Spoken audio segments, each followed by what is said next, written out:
ฝันทางผ่านชีวิตวุ่นวายน้อยใจ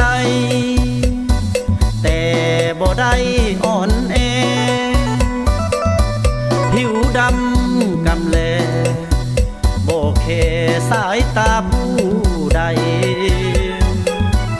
มีหลายล้านคนที่ทนหยาดเหงื่อแห้งกายสู้สุดหัวใจแล้วได้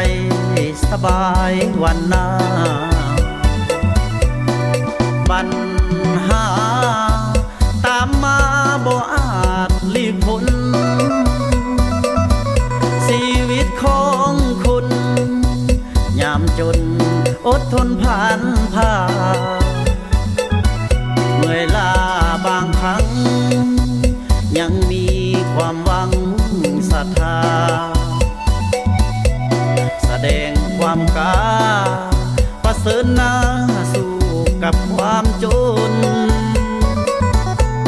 ชีวิตสับสนทุกคนต้องมีหนทางอย่าคิดสิ้นหวังจงเดินทางตามใจของตนพอเดินก้าวหน้าดีกว่าถอยหลังวกวนเวลาบอกเคยท้าคน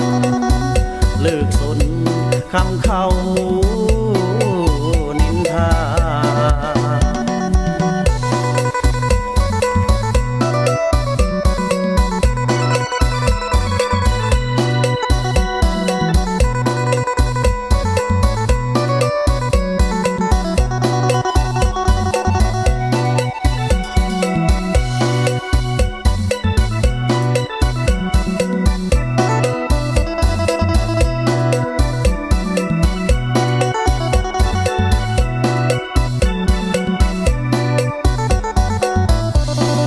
ปัญหาตามมาบ่อาจหลีกพ้นชีวิตของคุณยามจน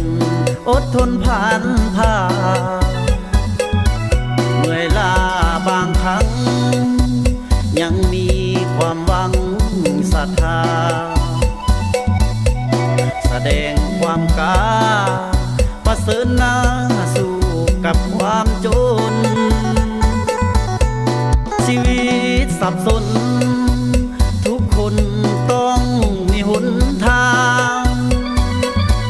อย่าคิดสิ้นหวังจงเดินทางตามใจของตนพอเดินก้าวหน้า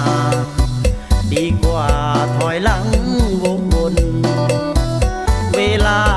บอกเคยท้า